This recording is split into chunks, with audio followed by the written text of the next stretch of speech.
गुरु रूप सरबत साध संगत जीओ, आओ मुक्त उच्चारण करिए सतनाम श्री वाहिगुरु।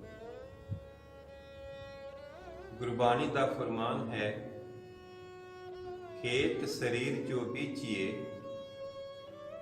सो अंत खलोवा आए।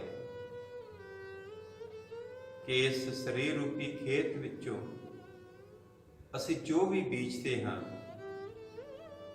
सानू उसे ही फल की प्राप्ति होती है, क्योंकि ये जो जिंदगी है ये ना दुख है ना सुख है, ना खुशी है ना गमी है, बस साडे कर्मां दा ही हिसाब। सो कर्मां प्रति सतगुरां ने बड़ा सुचेत किया है इंसान नूं कि संसार विच किहो जिहे कर्म करने। धन गुरु नानक साहब सच्चे पातशाह जगत नूं तारदिया होया जदों तिलंग देश पहुंचे ने, उत्थे खोसला खत्री नां दा एक गुरसिख प्यारा भी रहिंदा सी, जिसका नित दा कर्म सी कि आए गए राहगीरां नूं जल छकाउणा, भोजन छकाउणा।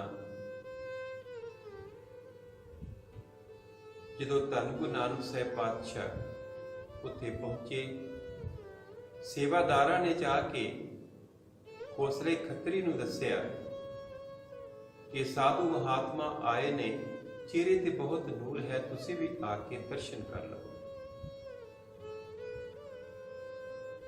जदों खोसला खत्री प्रशादा तैयार करवा के थाले सजा के अपने परिवार समेत हाजिर होया, आके नमस्कार कीती ते तैयार कीता होया थाला सतगुरां जी दे अगे कर दिता। सतगुरु पातशाह जी ने उस थाले दे विचों प्रशादे दा एक किनका तोड़िया ते खोसले खत्री नूं कहन लगे, ये छक। जदों खोसले खत्री ने अपने मूँह विच उस किनके नूं पाया तां उसदा तन मन निहाल हो गया। खोसला खत्री हथ जोड़ बेनती कर लगा, महाराज मेरा पूरा परिवार आप जी दे दर्शन करने वास्ते आया है कि मेरे धीआं ने, मेरे पुत्र ने, मेरी पत्नी है, सारा कुटुंब है, इन्हां नूं भी निहाल करो, इन्हां ते भी अपनी मेहर दी नज़र पाओ। सतगुरु नानक साहब कहने लगे, खोसले खत्री हुण तेरी ते साडी 4 पहर गोश्त होएगी। सारा परिवार वापस आ गया ते धन गुरु नानक साहब सच्चे पातशाह अते खोसले खत्री विच गोश्त आरंभ हो गई। जदों चौथा पहर समाप्त होण ते आया ते खोसले खत्री दा जी कटना शुरू हो गया ते चौथे पहरे दी समाप्ति ते खोसले खत्री ने अपने प्राण त्याग दिते। धन गुरु नानक साहब सच्चे पातशाह मरदाना जी नूं कहन लगे, इस दे कुटुंब नूं बुलाओ।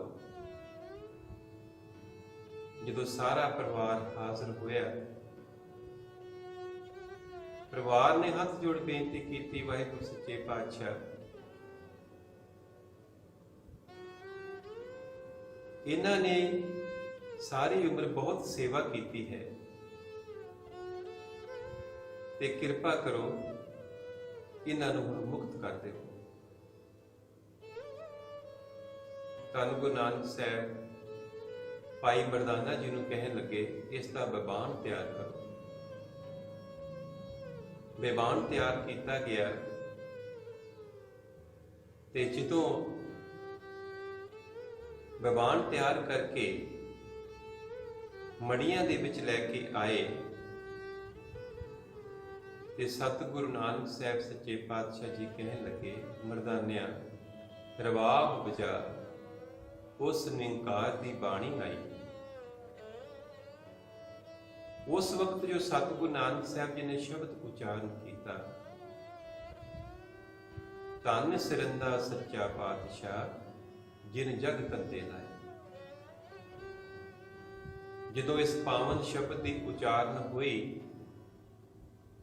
ਤੇ ਧੰਨ ਗੁਰੂ ਨਾਨਕ ਸਾਹਿਬ ਸੱਚੇ ਪਾਤਸ਼ਾਹ ਕਹਿਣ ਲੱਗੇ, ਮਰਦਾਨਿਆਂ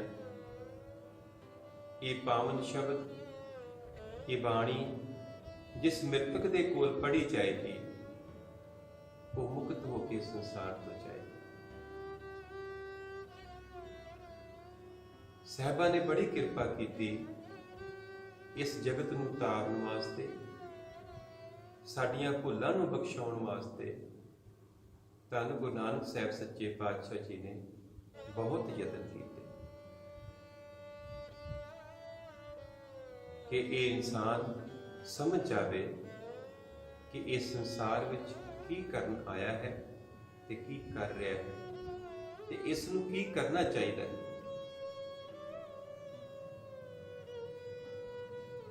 ਸੋ ਗੁਰੂ ਰੂਪ ਸਰਬੱਤ ਸਾਧ ਸੰਗਤ ਜੀਓ, ਸਾਨੂੰ ਵੀ ਜ਼ਰੂਰ ਸੋਚੀ ਲੈਣੀ ਚਾਹੀਦੀ ਹੈ ਕਿ ਕੱਪੜ ਰੂਪ ਸੁਹਾਵਨਾ, ਛੱਡ ਦੁਨੀਆ ਅੰਦਰ ਜਾਵਨਾ, ਮੰਦਾ ਚੰਗਾ ਆਪਣਾ ਆਪੇ ਹੀ ਕੀਤਾ ਪਾਵੇ। ਸੋ ਆਪਣੇ ਕਰਮਾਂ ਪ੍ਰਤੀ ਸੁਚੇਤ ਹੋਈਏ, ਚੰਗੇ ਕਰਮ ਕਰੀਏ, ਭਲਾ ਕਰੀਏ, ਪਰਮਾਤਮਾ ਨੂੰ ਯਾਦ ਰੱਖੀਏ ਤੇ ਪਰਮਾਤਮਾ ਨੂੰ ਯਾਦ ਰੱਖਣ ਦੇ ਨਾਲ ਨਾਲ ਮੌਤ ਨੂੰ ਵੀ ਯਾਦ ਰੱਖੀਏ, ਕਿਉਂਕਿ ਮੌਤ ਇੱਕ ਸੱਚਾਈ ਹੈ ਕਿ ਅਸੀਂ ਜਗਤ ਵਿੱਚ ਆਏ ਹਾਂ ਤੇ ਇੱਕ ਦਿਨ ਚਲੇ ਵੀ ਜਾਣਾ ਹੈ। ਜਦੋਂ ਮੌਤ ਨੂੰ ਯਾਦ ਰੱਖਦੇ ਹਾਂ ਤੇ ਮਨ ਵਿੱਚ ਵੈਰਾਗ ਪੈਦਾ ਹੁੰਦਾ ਤੇ ਇਨਸਾਨ ਆਪਣੇ ਕਰਮਾਂ ਪ੍ਰਤੀ ਵੀ ਸੁਚੇਤ ਹੁੰਦਾ ਹੈ। ਸੋ ਸਤਿਗੁਰ ਕਿਰਪਾ ਕਰਨ, ਸਾਨੂੰ ਸੋਚੀ ਆਵੇ, ਅਸੀਂ ਨੇਕ ਕਰਮ ਕਰਦੇ ਹਾਂ, ਸਤਿਗੁਰਾਂ ਨੂੰ ਯਾਦ ਕਰਦੇ ਹਾਂ, ਬਾਣੀ ਪੜ੍ਹਦੇ ਹਾਂ, ਸੇਵਾ ਕਰਦੇ ਹਾਂ, ਆਪਣਾ ਜੀਵਨ ਸਫਲਾ ਕਰੀਏ ਜੀ। ਵਾਹਿਗੁਰੂ ਜੀ ਕਾ ਖਾਲਸਾ, ਵਾਹਿਗੁਰੂ ਜੀ ਕੀ